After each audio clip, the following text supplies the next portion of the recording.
بسم اللہ الرحمن الرحیم۔ السلام علیکم ناظرین، اس امید کے ساتھ کہ آپ سب لوگ خیریت سے ہوں گے۔ خدا حافظ امپورٹڈ سرکار بازی پلٹ گئی۔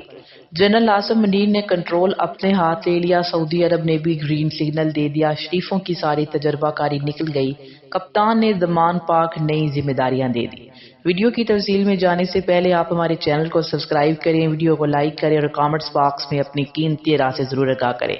ناظرین، اس وقت پاکستان میں جو سیاسی صورتحال بن چکی ہے اور لگ ایسا رہا ہے کہ یہ ہفتہ آر یا پار کا ہفتہ ہونے جا رہا ہے، کیونکہ پنجاب میں جو محاذ آرائی ہے وہ اپنی جگہ پر ہے، لیکن آج کی سب سے بڑی بریکنگ نیوز یہ ہے کہ جنرل عاصم منیر جو کہ سعودی عرب کے دورے پر پہنچ چکے ہیں، اور یہ صرف سعودی عرب نہیں بلکہ متحدہ عرب امارات کا دورہ ہے۔ دونوں برادر اسلامی ممالک جنرل عاصم منیر ان کا دورہ کریں گے۔ ناظرین، جنرل عاصم منیر کی سعودی وزراء دفاع سے جو ملاقات ہوئی، اس کے علاوہ وہاں کی جو مختلف لیڈرشپ کے ساتھ بھی ان کی ملاقاتیں طے ہیں۔ آپ کو یہ ایک معمول کا پروسیس لگ رہا ہوگا، لیکن حقیقت میں یہ معمول کا پروسیس نہیں ہے، یہ آرمی چیف کا پہلا سرکاری دورہ ہے۔ ناظرین، سعودی عرب ہر وزراء اعظم اور آرمی چیف اس لیے جاتا ہے تاکہ ہم اپنا وہ کیمپ مضبوط بنا سکیں، کیونکہ سعودی عرب ہر مشکل وقت میں ہماری مدد ضرور کرتا ہے۔ لیکن ناظرین، یہاں پر بڑا سوال یہ ہے کہ سعودی عرب ہماری کب تک مدد کرے گا اور کب تک جو نیا آنے والا آرمی چیف ہے پہلے اس سطح پر جائے گا، ہر وزیر اعظم اس سطح پر جائے گا کہ میں پیسے مانگوں۔ یہ بڑی عجیب و غریب صورتحال ہے، لیکن دوسری جانب پاکستان کے اندر جو کھیل کھیلا جا رہا ہے وہ بھی بڑا عجیب و غریب ہے۔ لیکن ناظرین، آج پاکستان تحریک انصاف نے باضابطہ طور پر اعلان کیا ہے کہ ملک عام انتخابات کی طرف بڑھ رہا ہے۔ پاکستان تحریک انصاف نے کارکنان کو الیکشن کمپین کی تیاری کرنے کا کہہ دیا اور ٹیکنوکریٹ گورنمنٹ جیسی سازشیں ناکامی سے دوچار ہوں گی، اور عام انتخابات کے نتیجے میں عمران خان ایک مضبوط حکومت بنائیں گے۔ موجودہ حکومت کے آخری ہفتے شروع ہو چکے ہیں، یہ اصل صورتحال ہے جو کہ فواد چودھری نے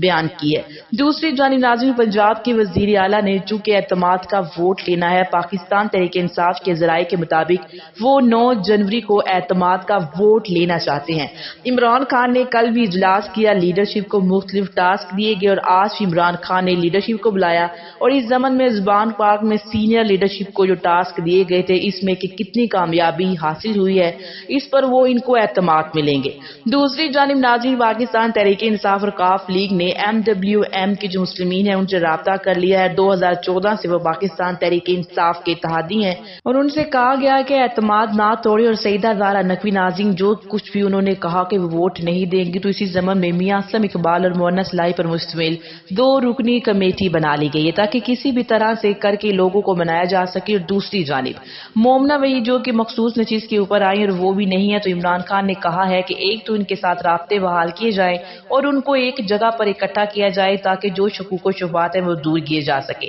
کیونکہ اس وقت ناظرین پریشانی سب کو ہے اور سب سے زیادہ نون لیگ کو پریشانی ہے کہ کیسے کرنا ہے۔ بے شک وزیر اعلیٰ کو یہ لوگ ہٹا بھی لے، لیکن جو حقیقت اٹل و سب کے سامنے ہے کہ ان لوگوں نے نمبر کیسے پورے کرنے ہیں، کیونکہ ان کے پاس نمبرز پورے نہیں ہیں۔ ناظرین، وزیر اعلیٰ پنجاب کی ووٹنگ سے قبل لیگی اراکین نے کروڑوں روپے کے فنڈز مانگ لیے۔ مطلب نون لیگ کی لیڈرشپ سے ان کے اراکین کی ڈیمانڈ ہے کہ اگر آپ چاہتے ہیں کہ ہم آپ کو ووٹ دیں تو پھر آپ ہی ہمیں پیسے دیں، اور یہ بھی واضح کر دیا ہے کہ موجودہ صورتحال میں اگر ہم الیکشن کی طرف جاتے ہیں تو یہ اپنے پاؤں پر کلہاڑی مارنے والی بات ہوگی۔ لیکن ناظرین، ایک بات تو طے ہے کہ کوئی نہ کوئی جو ہے وہ PDM کو اس وقت سپورٹ کرنے کی کوشش کر رہا ہے، کیونکہ خبر یہ ہے کہ اعتماد کے ووٹ میں وزیر اعلیٰ کو 25 سے 30 ارکان ووٹ نہیں دیں گے۔ یہ جوید لطیف کا دعویٰ ہے، ان کا کہنا ہے کہ 10 سے 15 روز کے بعد وزیر اعلیٰ پنجاب پرویز الہی جو ہیں وہ پنجاب کے وزیر اعلیٰ نہیں رہیں گے، اور لوگ یہ بھی کہہ رہے ہیں کہ آصف الزرداری نے پیسوں کی بوریاں کھول لی ہیں،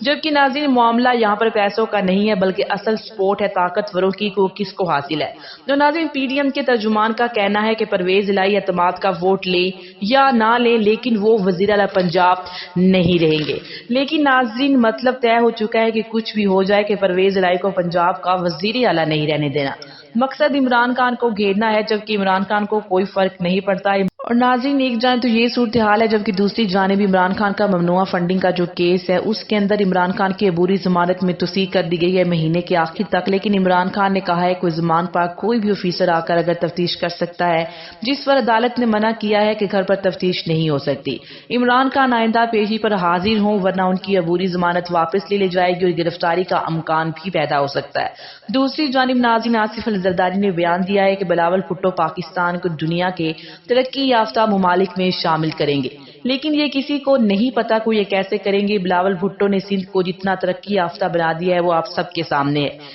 ایک جانب تو یہ لوگ ترقی یافتہ بنانے کی باتیں کرتی ہیں، جبکہ ترقی یافتہ ممالک وہ ہیں ناظرین جہاں پر جمہوریت سے اور عوام کو اپنا حق استعمال کرنے کا پورا اختیار حاصل ہے، اور ایک جانب تو یہ پاکستان کو ترقی یافتہ بنانے کی باتیں کرتے ہیں، جبکہ دوسری جانب الیکشن کمیشن سندھ کو بلدیاتی انتخابات ملتوی کرنے کی نئی درخواست جو ہے کمشنر حیدرآباد نے جمع کروا دی ہے، اور بہانہ وہی سیلاب کا بنایا گیا ہے، جبکہ مجموعی طور پر پاکستان تحریک انصاف کہہ رہی ہے کہ ملک عام انتخابات کی طرف بڑھ رہا ہے، لیکن سعد رفیق کا کہنا ہے کہ عمران خان کی ایسی حرکتیں نہیں کہ انتخابات بر وقت ہو سکے، جبکہ شاید ناظرین پی ڈی ایم کو یہ پتہ نہیں ہے کہ انتخابات عمران خان کی حرکتوں کو دیکھ کر نہیں کروانے، آئین اور قانون نام کی بھی کوئی چیز پاکستان میں موجود ہے کہ نہیں۔ سب کو اچھی طرح سے پتا ہے کہ پی ڈی ایم الیکشن نہیں کروانا چاہتی، کیونکہ ان کو پتا ہے کہ جب بھی الیکشن ہوں گے تو ان کو منہ کی کھانی پڑے گی اور عمران خان سے ان کو بری طرح سے شکست حاصل ہوگی۔ اب تک کے لیے اتنا ہی، اسی کے ساتھ مجھے اجازت دیجیے، ملتے ہیں ایک اور نئی ویڈیو کے ساتھ۔ اللہ نگہبان،